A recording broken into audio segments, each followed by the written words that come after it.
Hello everyone. In previous lecture हमने discuss किया था इंट्रोडक्शन के बारे में डाइजेस्टिव सिस्टम के, जिसमें मैंने आपको बताया था कि जिसमें मैंने आपको इंट्रोडक्शन दिया था, एनसीईआरटी की कुछ लाइंस कवर की थी, मैक्रोन्यूट्रिएंट्स माइक्रोन्यूट्रिएंट्स के बारे में बताया। फिर हमने डिस्कस किया था types of digestion, that is 2 types, intracellular extracellular. फिर मैंने आपको बताए थे parts of the digestive system, right. Today we will discuss about the alimentary canal. Now come to the mouth and first part,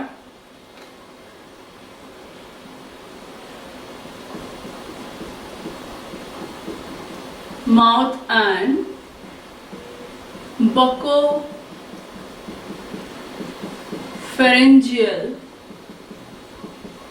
cavity, right? Mouth को आप कैसे define करेंगे? What is mouth? Mouth को हम कैसे डिफाइन करते हैं? It's a horizontal slit like aperture. आप अपने माउथ से कोरिलेट कीजिए, ठीक है। ये जो है ये upper lip, it is surrounded by the upper lip and the lower lip. It's a horizontal slit like aperture. Slit क्यों बोल रहे हैं? क्योंकि छोटी सी ओपनिंग है, ये जो आप ओपन करते हैं, ठीक है, तो ये अपर लिप और लोअर लिप से सराउंडेड रहता है। लेकिन वहीं अगर हम बात करें, जैसे हम अपने माउथ के केस में बात करें, हमारे लिप्स में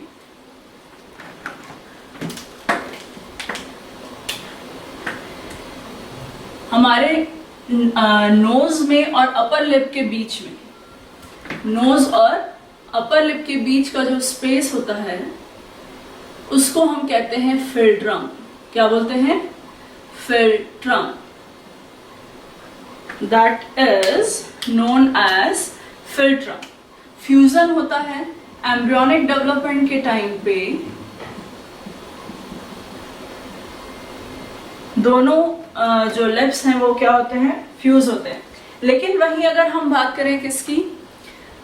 रैबिट के केस में कंपैरेटिव स्टडी पूछी जाती है किससे? रैबिट से, फ्रॉग से। तो साथ साथ में मैं आपको बताती चलूंगी। रैबिट के केस में देखें, रैबिट के केस में उसका लिप जो है वो कैसा होता है? बाइफर्केटेड। कैसा? बाइफर्केटेड लिप बोलते हैं, मतलब डीपली वी मार्क्ड होता है, डीपली वी मार्क्ड होता है, जस्ट लाइक दैट, राइट। तो ये यहां पर ये सिर्फ हल्का सा फ्यूजन है, लेकिन ये डीपली वी मार्क्ड है। दैट्स वाई इसको हम कहते हैं बाइफर्केटेड लिप्स। अपने नाम से सजेस्ट कर रहा है। बाई का मतलब क्या होता है? That is 2। फर्केट मतलब 2 डिवीजन है, ठीक है, 2 पार्ट्स हैं। फिर वहीं पे इसी को हम और क्या कहते हैं? Also known as the hare lip और the hare cleft, right. Clear है? तो ध्यान रखिए, हमारा ये आपको क्वेश्चन पूछा गया है, what is philtrum? That is the space between the nose and the upper lip. ये डिप्रेशन जो आपको दिखता है आपके लिप में जस्ट ऊपर की तरफ बीच में, ये क्या कहलाता है? फिल्ट्रम। क्या कहलाता है? Philtrum, right. Now mouth open into the buccopharyngeal cavity. Mouth opens into buccopharyngeal cavity and buccopharyngeal cavity को हम 2 पार्ट्स में डिवाइड करते हैं। First one is the buccal vestibule, second is oral cavity. First one is the buccal vestibule and second is the oral cavity. Now the question is, what is buccal vestibule? Buccal vestibule हम किसे कहते हैं? ये आपको question पूछा गया है, NEET में भी पूछा गया है, एम्स में भी, डिफरेंट जितने एग्जाम्स होते थे, केसीईटी, सभी में ये क्वेश्चन आया है। लेकिन पूछने का तरीका हर एग्जामिनर का अलग अलग होता है, तो ध्यान दीजिएगा जो मैं बता रही हूँ। बकल वेस्टिब्यूल को जब हम डिफाइन करते हैं, अगर मैं इसको वर्ड्स में डिफाइन करूं, इधर देखिएगा, वर्ड्स में डिफाइन करूंगी तो हम क्या कहेंगे, that is the space between cheeks and gums, right. इधर मेरे फेस पे ध्यान दीजिए और अपनी टंग मेरे साथ में मूव कीजिए जैसे मेरी मूव कर रही है। ये पूरा स्पेस जहां पे भी टंग अभी पूरी मूव की, that is called the buccal vestibule. आपका बकल वेस्टिब्यूल आप अभी फील कर सकते हैं, राइट। तो what is buccal vestibule? That is the space between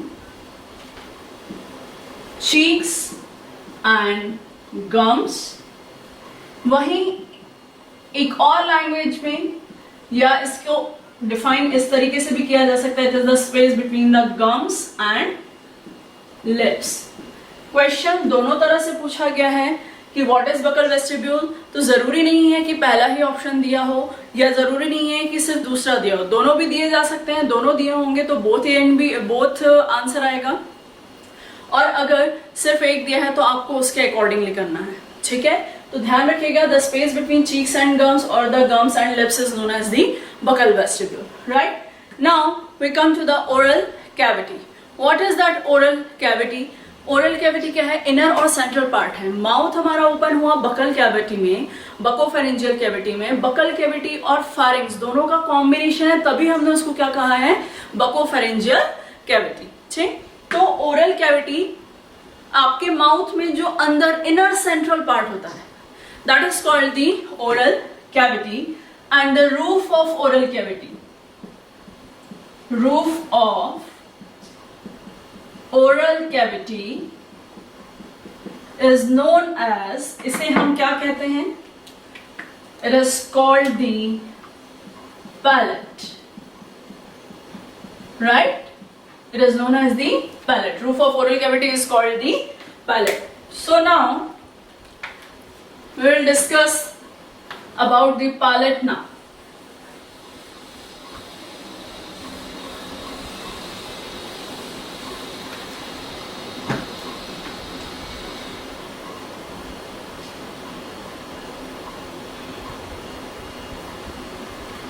palette को आप कैसे डिफाइन करेंगे? क्या है पैलेट, किस तरह का पार्ट है? तो नॉर्मल सीधी सी बात है, मैंने आपको पहले इसकी एक शॉर्ट डेफिनेशन बताई, that is the roof of the oral cavity.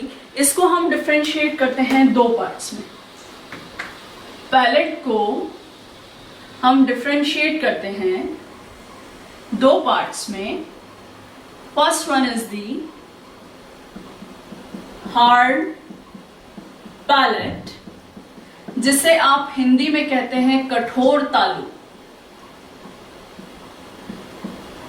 Hindi में आप कहते हैं कठोर तालु। Second is the soft palette.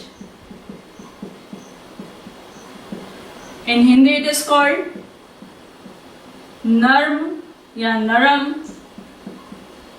तालु, ठीक। अब फील करके देखिए, अपनी टंग को अपने अपर जॉ पर पीछे से लगा के, टीथ के जस्ट पीछे से लगा के पीछे तक लेते हुए जाइए। आपको एंटीरियर जो है उसका वो पोर्शन कैसा फील हो रहा है? हार्ड फील हो रहा है। बिल्कुल सामने एंटीरियर टिप पोर्शन पे ही जो आपके पैलेट का जो एंटीरियर पोर्शन है उस पे आपको इरेगुलर सरफेस मिल रही है, ठीक है। तो हार्ड पैलेट, और जैसे जैसे हम पीछे की तरफ जाएंगे वैसे वैसे हमको क्या मिलती जाती है? सॉफ्टनेस मिलती जाती है, that is called the soft palate. Hard palate, तो ये हार्ड क्यों है? क्या रीजन है इसका? It is made up of the maxilla and the palatine bone. Hard palate is made up of maxilla and palatine bone. What is maxilla?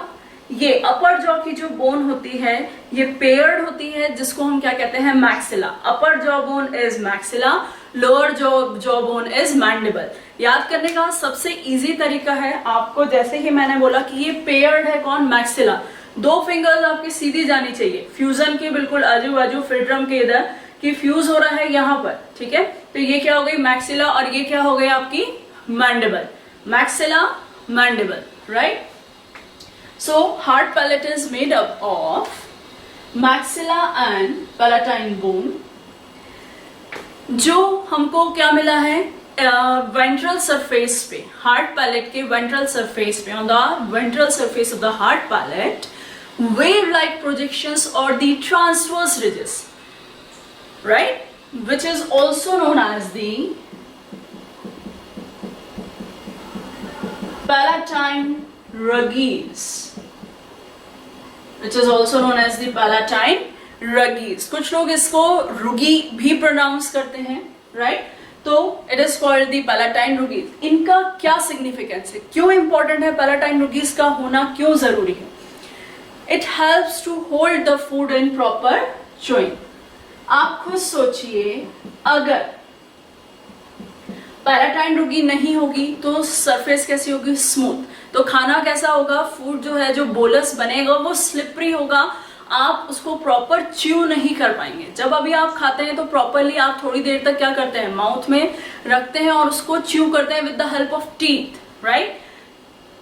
अगर slip हो जाएगा, जैसे आप कभी एक्सपीरियंस करके देखिएगा, जब तक हार्ड पैलेट की सरफेस पे है तब तक वो स्लिप नहीं होगा, लेकिन जैसे ही थोड़ा सा भी अगर ये सॉफ्ट पैलेट की सरफेस पे चला जाता है तो फूड जो है, वो बोलस जो है, वो क्या हो जाता है, स्लिप आउट हो जाता है. तो ध्यान रखिएगा, it helps to hold the food for proper chewing, right? तो आपको एक क्वेश्चन पूछा गया, अगर ऐसा है तो well developed rugae, palatine rugae are present in.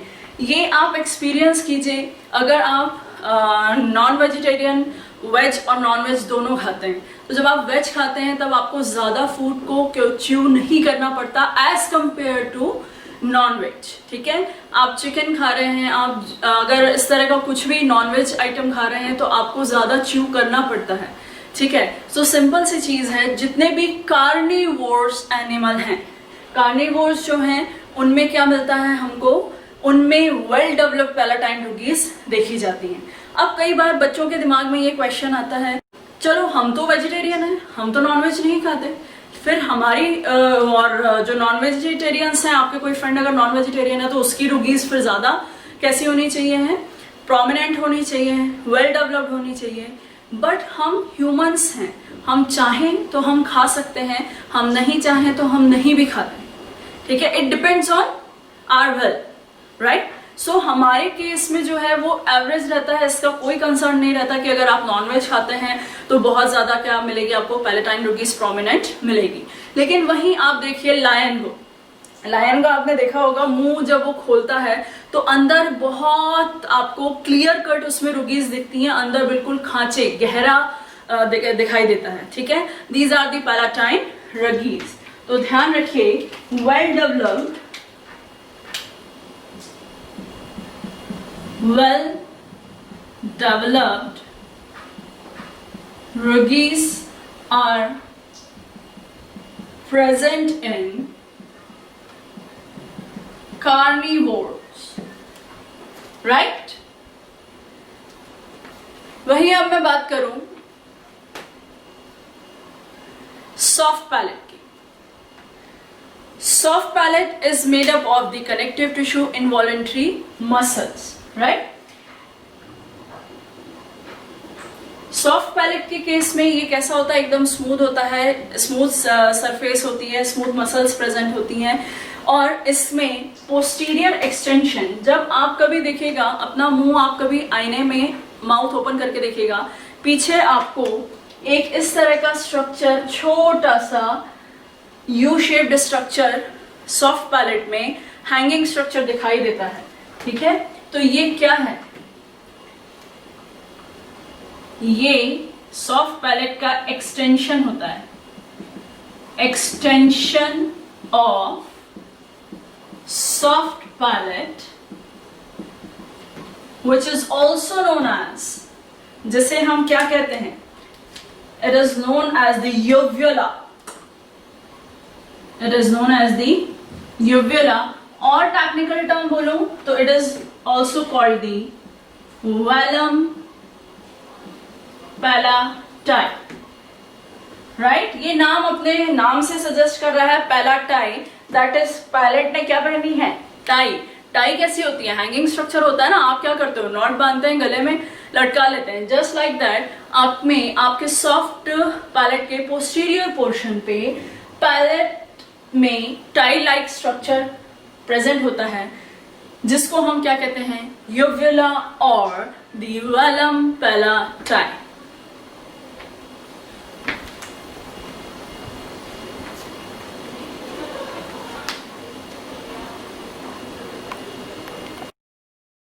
Now, in the soft palate, a special gland is present, जिसको हम कहते हैं नहंस ग्लैंड।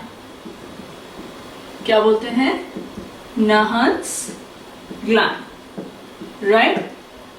नहंस ग्लैंड जो है ये क्या होती है, it's a mucus secreting gland. Mucus का फंक्शन क्या है, it helps in the lubrication, पात को ये लुब्रिकेट बनाता है, हेल्प करता है, मॉइस्चर को क्या करता है, मेंटेन करता है, राइट। सो नहंस gland is present in the posterior part of the soft palate. It is a specialised gland which is the mucus secreting gland, right? Now come to the next part. Soft palate is open into the pharynx. Soft palate is open into the pharynx. So now we'll discuss about the pharynx. What is pharynx?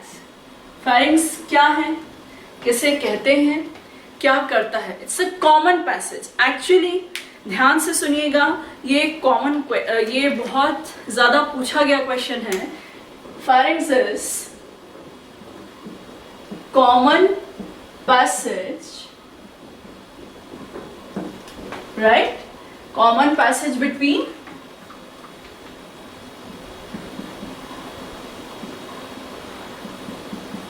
Food and air. अगर मैं NCERT की language use करूं तो NCERT बोलता है क्या, कि it is a common passage between food and air, digestive as well as in the respiratory system, दोनों में ये चीज उन्होंने बताई है। और वहीं अगर मैं इसकी थोड़ी सी लैंग्वेज और चेंज करूं तो हम इसको ये भी कह सकते हैं कि it is the common passage between the digestive system and the respiratory system, right. And इसके बेसिस पे अगर हम देखें तो pharynx is divided into 3 parts. Pharynx is divided into 3 parts. First one is the nasopharynx. Second one is oropharynx. And third one is the laryngopharynx, right? Pharynx is divisible into 3 parts. First one is the nasopharynx. As its name suggests, spread that word. ये अपने नाम से बता रहा है, naso that is related with the respiratory system. मतलब ये किसका पार्ट है, ये रेस्पिरेटरी सिस्टम का पार्ट है, right, related to respiratory system. Oropharynx अपने नाम से सजेस्ट कर रहा, दैट इज ओरल कैविटी, ठीक है, तो it is related to digestive system. laryngopharynx, larynx is the voice box, larynx is the voice box, that is the inferior portion, inferior part of pharynx, right? तो आपको ये ध्यान रखना है कि ये क्वेश्चन पूछा जाता है कि क्या है pharynx, so that is the common passage between the food and air, right? या डाइजेस्टिव सिस्टम और रेस्पिरेटरी सिस्टम के बीच का जो कॉमन पैसेज है वो क्या कहलाता है, आपका pharynx कहलाता है। फिर वहीं अगर हम बात करें, nasopharynx में एक ओपनिंग मिलती है, one pair of opening is present, और किसकी ओपनिंग है, that is the Eustachian tube. Eustachian tube, या इसका प्रोनाउंसिएशन यूस्टेशियन भी करते हैं बहुत से लोग, तो ध्यान रखिएगा यूस्टेशियन ट्यूब क्या है, that is the cavity of the middle year हमारे ईयर में प्रेजेंट होती है, जो कि एयर बैलेंसिंग के फंक्शन को मेंटेन करती है, टेम्परेचर को मेंटेन करती है। तो ध्यान रखिएगा, eustachian tube that is the cavity of the middle ear. ठीक, नासोफैरिंग्स में ये ओपनिंग प्रेजेंट होती है। नाउ कम टू दी फारिंग से बाद हम आते हैं टंग पे।